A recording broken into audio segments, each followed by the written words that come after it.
Ngunit ang ginawa natin ay ngayon nagbigay tayo ng kaunting pondo pa para yung mga NHA na ginawa na una na technically substandard ay inayos na at pwedeng magamit, inaayos ng mga local government, lalo na yung sa Tacloban.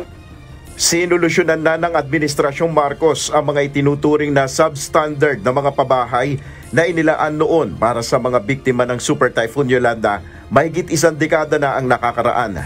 Ayon sa Pangulo, inaayos na ang mga pabahay na ito para mapakinabangan lalo na ng mga taga-Tacloban.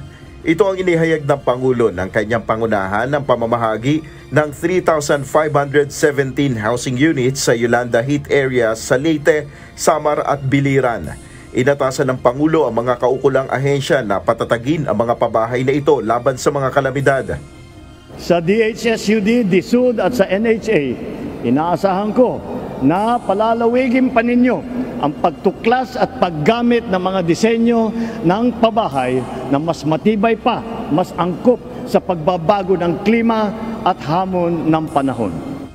Tiniyak rin ni PBBM na magiging prioridad ng pamahalaan ang pagkumpleto sa mga proyektong makatutulong upang mabawasan ang pinsalang dulot ng kalamidad. Kahapon lamang, kausap namin ang kalihim ng DPWH upang busisiin ang kanilang mga pondo at proyekto.